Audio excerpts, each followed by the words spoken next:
Myself Samruddhi Subhashi Karande from Shivsena Elmid School, Buldhana, from 10th standard.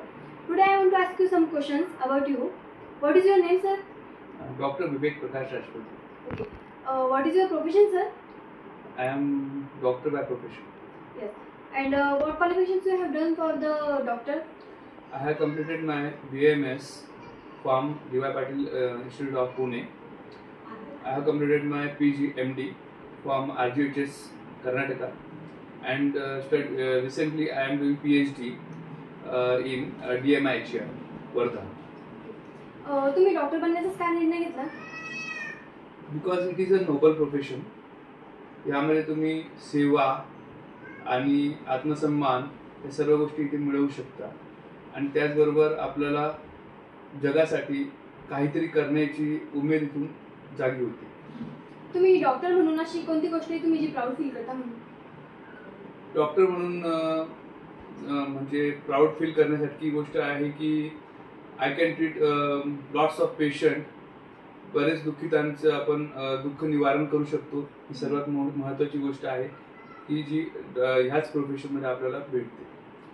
तुम्हाला काय वाटतं आजच्या काळाला सगळ्यात जास्त कोणत्या डॉक्टरची गरज आहे?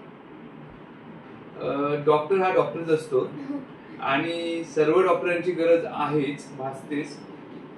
पण आजच्या काळात जर आपण बघायला गेलो तर आयुर्वेदाची खूप गरज आपल्या या समाजाला आहे.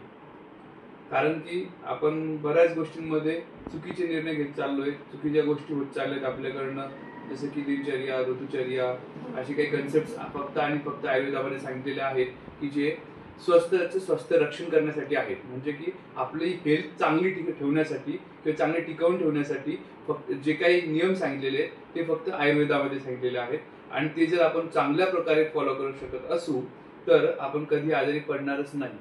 म्हणून आयुर्वेदाला फॉलो करणं आजच्या काळाची गरज आहे असं मला वाटेल. आयुर्वेदाला फॉलो करण्यासाठी तुमच्या काही टिप्स? आयुर्वेद फॉलो करण्यासाठी काहीच नाहीये.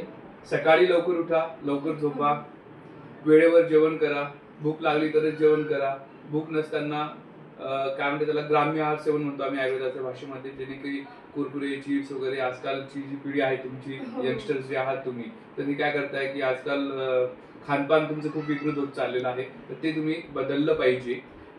पोषक आहार जो घरी बनतो तोच तुम्ही सेवन करायला पाहिजे. तर ही एक महत्त्वाची टीप मी तुम्हाला सांगू शकतो. आणि आजकालची मुलं जास्त तर नीट आणि JEE मध्ये जात आहेत, तर ते सोडून तुम्हाला असं काय वाटतं की अजून त्यांनी कोणत्या फील्डमध्ये जावं? फील्ड्स भरपूर आहेत.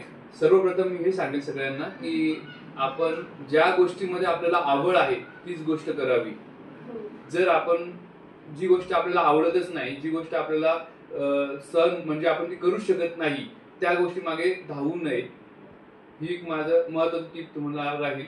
महत्त्वाचं म्हणजे की आपल्याला जर खरंच आपल्याला मॅथ्समध्ये आवड असेल, आपल्याला इंजिनिअरिंग साईडमध्ये आवड असेल, तर आपला कल, आपल्या मेंदूचा कल, आपल्या मनाचा कल कुठल्या बाजूला आहे हे आपण स्वतः ओळखणं गरजेचं आहे, आणि त्यानुसार पावलं उचलणे गरजेचं आहे.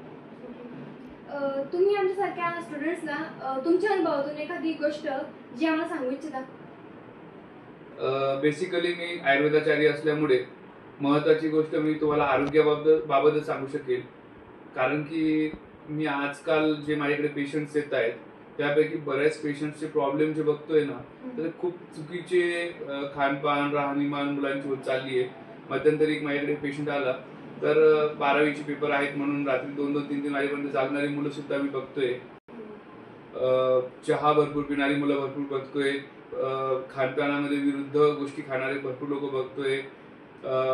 बाहेरच्या गोष्टी खाणारी मुलं भरपूर बघतोय, आणि यामुळे भरपूर मुलं आजारी पडत आहेत, आणि त्यामुळे ते अभ्यासाकडे चांगलं लक्ष देऊ शकत नाहीये.